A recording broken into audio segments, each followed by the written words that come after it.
Stephen, as sort of Europe is waking up, I'm pleased to invite our next panel or our next session from nonfungible.com, Jess Ford, and I'm going to butcher this name, so apologies, Zup, but Gauthier Zuppinger, but he goes by the name of Zup. So Jess and Zup, if you'd like to unmute yourself and put your camera on, we'll welcome you to the stage. It's nice and early there in the morning.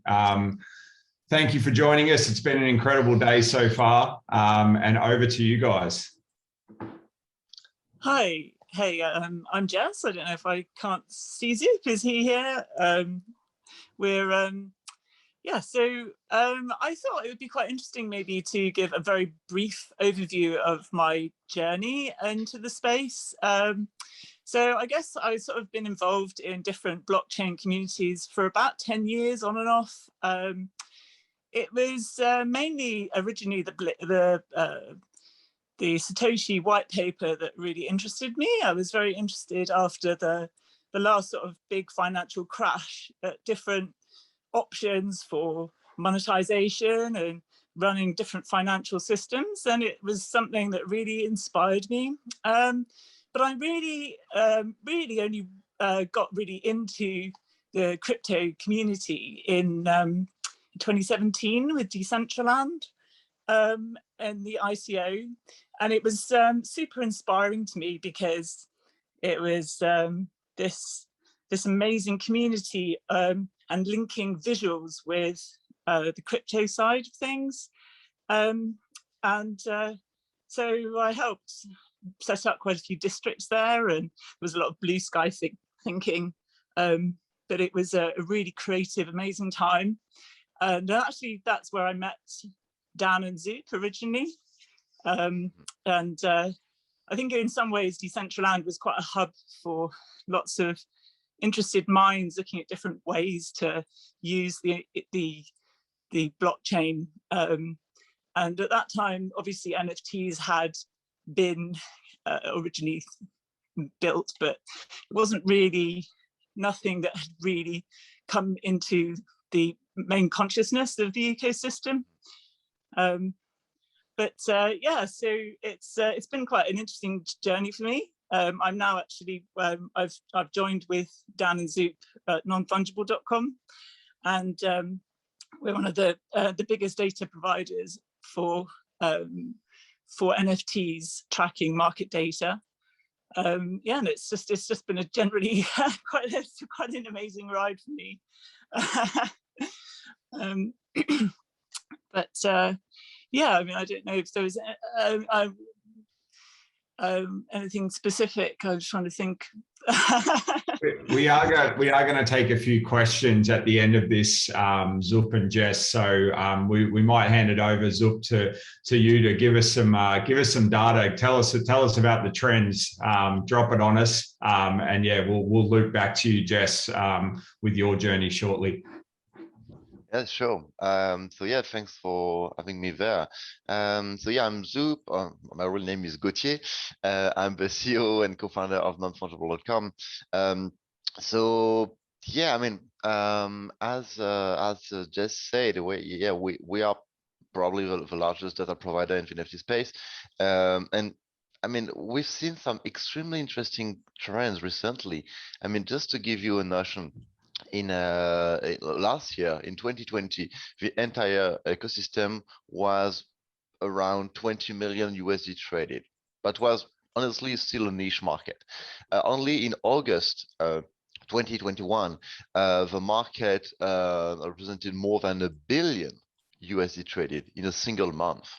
So I mean, that's just completely crazy. You know, in March, everyone was like, okay, that's a bubble. We are at the summit of the peak just because of these people said and this kind of events. But at the end of the day, that was just the beginning of the rise of the NFT space. And I don't know if we are at a peak or not. We'll be working on our quarterly report in a couple of hours right now, so we'll have a better vision of what happened over the past few months.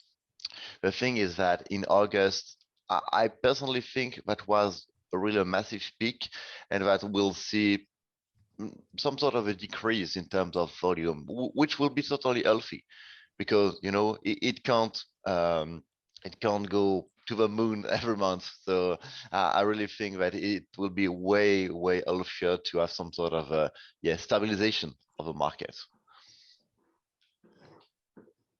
Thank you very much. And Jess, we had Kai Gani on earlier, probably when you were asleep, sort of talking about Meebits DAO. But I've seen you in Decentraland at certain sort of events, and you definitely are flexing with all of your get up. Can you tell us a little bit about sort of the metaverse and what it's like to be at these events and sort of your own journey in Decentraland? Because I know that you've been a prominent figure in that space.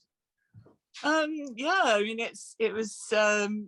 I mean, it was a lot, as I said at the beginning in the ICO stage, it was just a big community of people all coming together with a massive amount of ideas.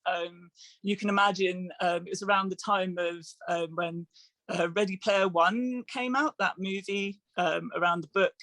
And the idea of having this, obviously not so dystopian ideally, but, to have a sort of dual reality, or have a digital twin, was something which was really interesting at the times. I mean, it's still interesting now, but yeah, I mean, it launched in last February publicly, and the events are just really interesting. I find them really uniting.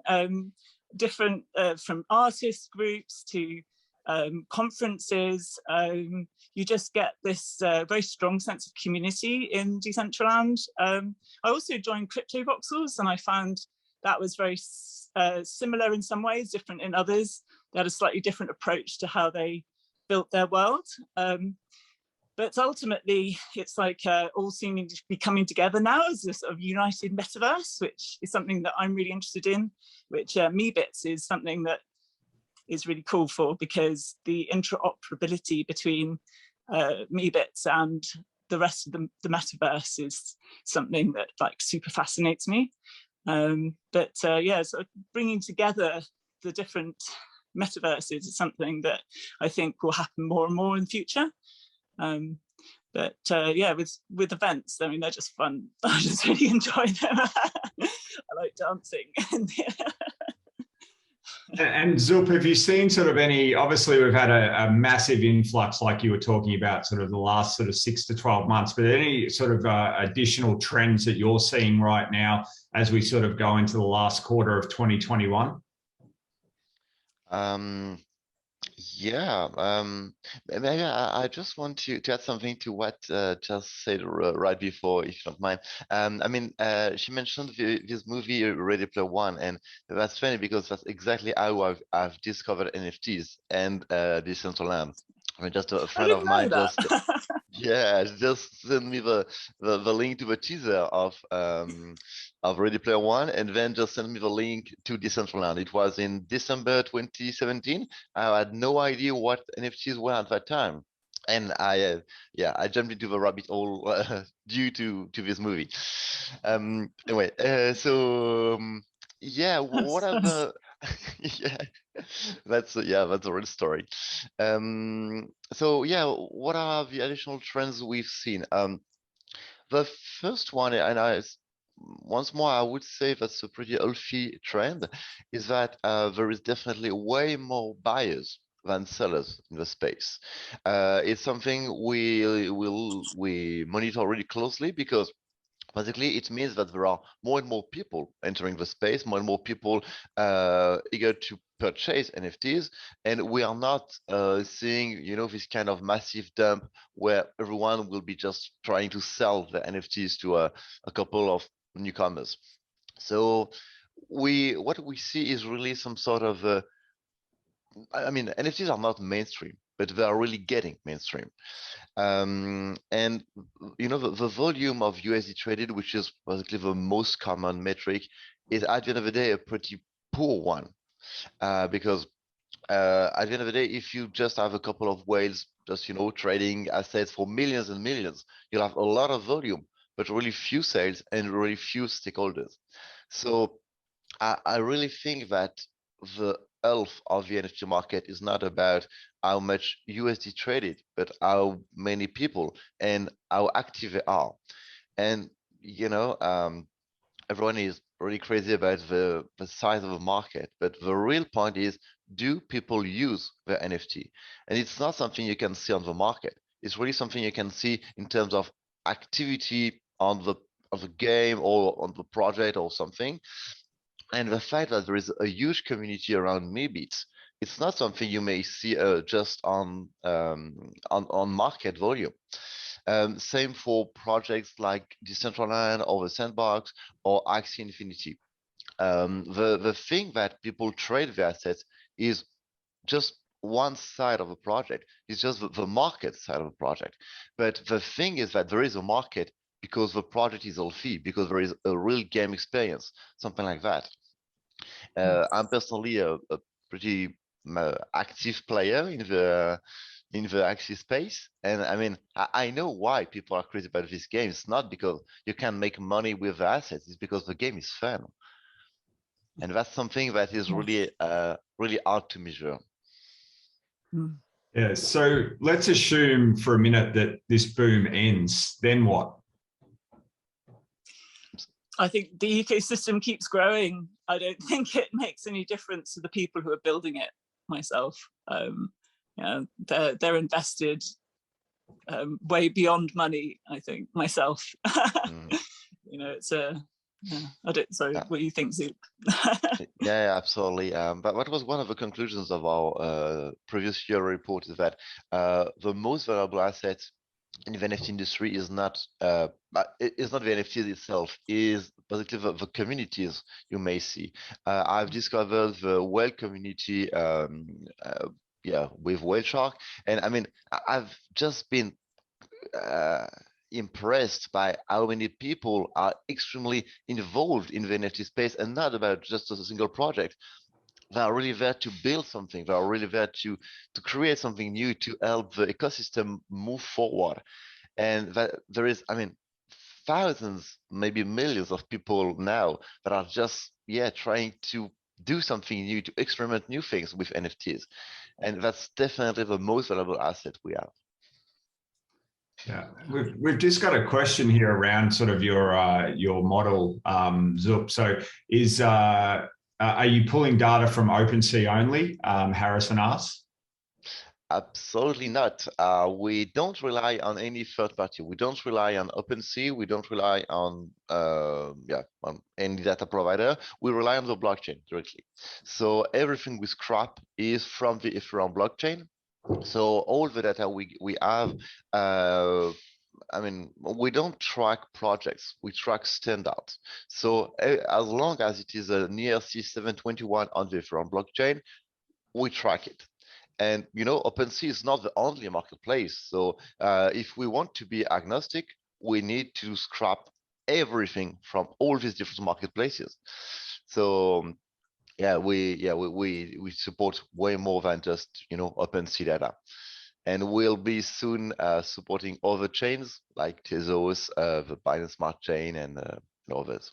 That's fantastic news. And just a follow-up question from Harrison is, what is the goal for nonfungible.com? Harrison notes that it looks to have pretty cool data, but where are you heading? I've given a little bit away there, but to the moon. No, actually, our vision is that we the space needs some sort of transparencies. I mean, we are not in any way a regulator, but we aim at just giving more visibility, more transparency to the NFT space.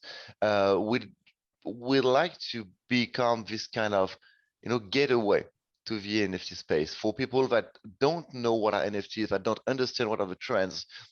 I mean, that can be extremely complex to understand what are the trends and what's going on in the space. So that's why we are building a lot of resource around this database, basically to help newcomers understand the space, to help experts and traders to make the right decision, to purchase the right asset at the right price.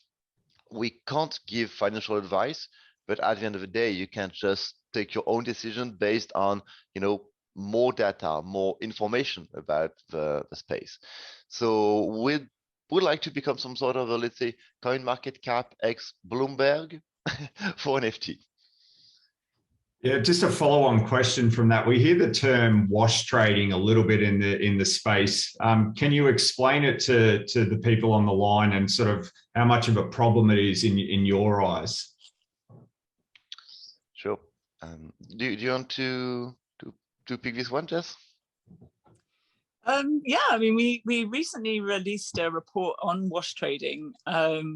It is something that happens in many institutions, I guess. I mean, this one particularly, I guess, in some ways because certain things aren't regulated, but at the same time, yeah, I think we, as I mentioned earlier when I hooked in, actually, I know they were talking about bots, and I think the fact that you can write multiple bots to just come straight in and just take over drops and things like that, it doesn't really help the situation. I mean, Zoop, I mean, you've obviously got the data in front of you that we brought out. There'll probably be more of use. Well, wash trading is something that was totally expectable. I mean, in such a market, it was obvious that we would see some kind of market manipulation. And the real question is not, is there wash trading, but why is there wash trading? What is the reason? What is the motivation? Because at the end of the day, that costs a lot to wash trade, to manipulate the market, because you have to pay the gas fees, you have to create X wallets, you have to do a lot of things. So it has a cost. So what we've identified is that people or projects wash trade because they have identified that basically being listed #1 on a project, on a listing like non-fungible.com, is super cool. I mean, that's really important for them in terms of visibility. So it's something we've seen, I mean, since 2018, we've seen some kind of wash trading. We've seen this kind of market manipulation. Today, the reason of wash trading are different. It's maybe to pump a price artificially, or it's maybe to get a reward. In that case, on certain marketplace, you get rewarded when you make a trade. So basically, the more active you are, the more trades you make, the more reward you get. So, I mean, that's probably a super good idea, but at the end of the day, the result is that people trade artificially. So what we've seen is not necessarily only bots, real humans, but just basically trading the same assets between themselves for days and days. And I mean, we've seen something like 40% of the activity on a specific marketplace was wash trading. So that's just crazy. Absolutely. Sorry, Jess, go ahead. I think that was on specific marketplaces, if I'm right. On one specific. I mean, the NFT space is not only about wash trading, hopefully, no. But yeah, we've seen on this single specific marketplace, a really huge amount of wash trading. Jess, one for you, sort of back to the metaverse. This one comes from Renee. Do you have any thoughts on exploring smaller boutique metaverses? There's a few companies creating new spaces at the moment. I'm curious if you think Decentraland and the Sandbox have cemented themselves as the main players and have squashed some of the smaller companies from expanding. Oh, I hope not. I hope they haven't. I hope that that the technology that they're building and the work that's being put into the bigger projects just feeds into being able to enable smaller projects to build quicker, and they can perhaps rely on some of those resources and some of that building that's already been done. I'm always interested in exploring other metaverse projects. Again, it's like, for me and like for everyone, I'm sure it's time related. It's like the amount, once you've already established a community of people and you have a familiar sort of pattern of behavior, it's much easier just to keep up with that.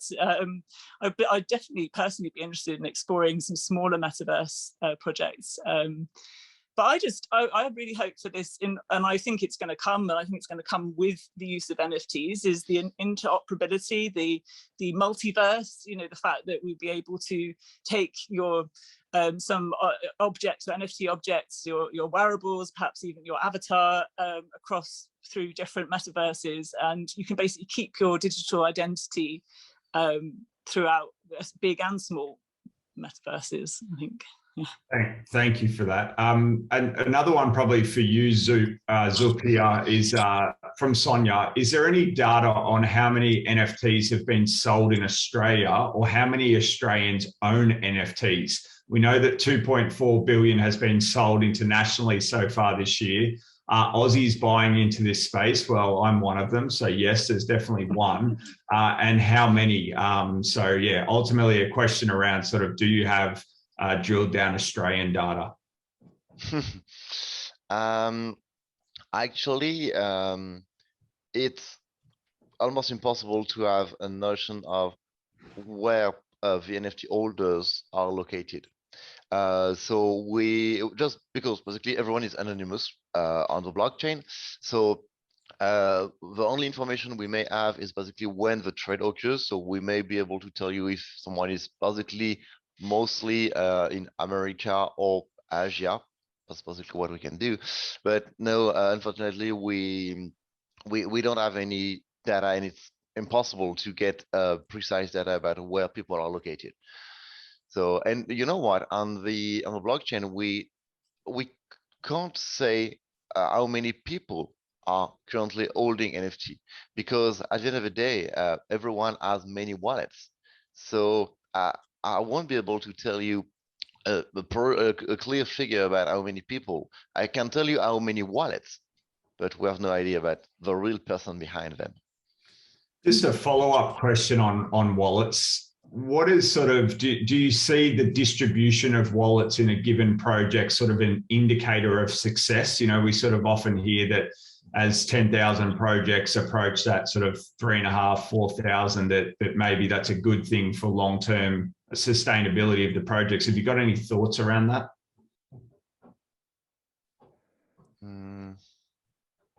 Do you have any thought, Jess?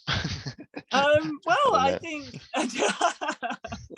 I think, again, I guess in some ways, because it's hard to tell exactly how many wallets are held by one single hand, it doesn't necessarily correlate that you can tell. I think that, as Zoop said earlier, the main key to recognizing the success of a project is the community support around the project and the people that are working on it, and how they connect, how often they connect, you know, how enthusiastic they are. I mean, I guess Bored Ape Yacht Club is like a really good example of a super passionate community that's driven their project to a super heights. You know, ultimately, I think the main indicator is the community around a project, as opposed to the amount of wallets. Absolutely. There is something else which is super important, is the notion of centralization. If you take the example of CryptoPunks, for example, I mean, that CryptoPunks doesn't look super healthy from a data standpoint, because I don't have the exact figure right away, but it's something like the top 100 holders get something like 70% of the supply. So that's extremely centralized. And basically, if, let's say, I don't know, a game or something is basically completely owned by a couple of whales, I mean, that's not healthy at all. So you'll just see some extremely wealthy people basically getting everything. So they will be able to set the price they want, to set a floor price at X ETH. So that's not how you build a healthy community with people trading with, you know, these newcomers that are not ready to pay a lot, just ready to, you know, experiment. So it's more about, yeah, how many people and how the assets decentralized. in the community. You know, whales are not necessarily a good thing in this kind of communities. On the topic of community, we've sort of seen, you mentioned Bored Apes and Steph Curry, famous NBA player, changed his Twitter profile pic to a Bored Ape recently. We've sort of seen the emergence of Snoop Dogg in the space and Reese Witherspoon, etc. What is the impact of celebrity that you've seen so far? Well, I think it sort of ties in a lot with the influencer sort of movement and the social currencies thing, which to me just feels like just an extra like awesome layer to the whole ecosystem. The idea of using cryptocurrencies, using the blockchain and NFTs in a way of the social aspect, and I guess that really does link in with the sort of celebrity side, because we have such massive followings of people. I mean, I generally just welcome it. I think it's just like the more the merrier. Like,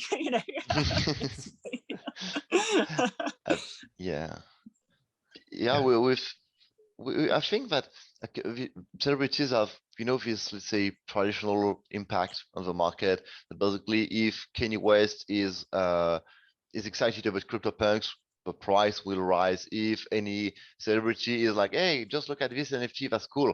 I mean, okay, if you have X millions followers on Twitter, yeah, that will definitely have an impact. But there is something that everyone was expecting but didn't occur, is that an asset owned by a celebrity will gain value, which is not the case. I mean, we've seen, Kanye West. I know that Steve Aoki, the DJ Steve Aoki, owned a punk for a certain period of time. He bought it at 50 ETH and sold it back at 300 ETH. But it's basically just because the value of punks increased. But this punk specifically is not like the one that Steve Aoki owned. It's just a punk like any other punk. And the value is because it's, an alien, or because it has a hoodie or something like that. It's not because it has been owned by that guy. And that's really funny, because it really sounds like you can be a celebrity, but you won't impact the value of the asset. You are an holder like any other holder. Yeah. Yes, that's true. Yeah. We have a question from Paris, and Paris asks a question of, do you have any resources on how to start as an artist, please? So covering anything, this is a pretty broad brush question, but maybe there's one or two resources that you can point Paris to, covering everything from wallets, security, minting, and everything in between. So Paris is finding the day very, very interesting, but a little bit advanced at times. Is there anything that you could help Paris out with? Well, hopefully we've been working a lot with our amazing head of content, who's been producing a lot of blog articles that we have on our site, but also we've recently done a how to NFT as well. But it's a mixture of things. In the blog you'll find the different sections, and there's an art section, and it particularly looks at a step-by-step way of, for instance, if you're a photographer, how would you take your real life photo and move it into the NFT space, and the different options for that, for instance, is one of the articles. But yeah, we have a lot of resources on our site. I think that's what I would say. Yeah. But there's Yeah, definitely. This how to NFT are probably the best resource for this kind of situation. It's a really some sort of a complete Bible about everything you need to know about NFTs, from where to mint, how to read the market, what is an asset, what is an NFT, what is a marketplace, what is a trade. I mean, basically, it's really everything you need to know if you're a newcomer.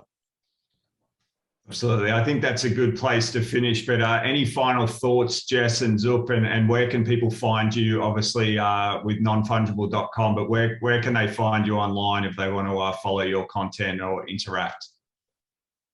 I'm Cortex Jess on Twitter, and that's probably the best place to find me, unless you come to an event in Decentraland, and I'll probably be dancing around and I'll see you there. Yeah, you can find us on Twitter. My name is Gauthier Z on Twitter. But yeah, just you can follow the at non-fungibles on Twitter. We do a lot of live events on our Discord or in different communities. We've been recently on the Reddit NFT community. So yeah, just feel free, and we are super happy to answer all your questions. So. Well, thank you once again, Jess and Zup. I know it's early there for you guys. Really appreciate your time, and thank you for being part of NFT Fest Australia.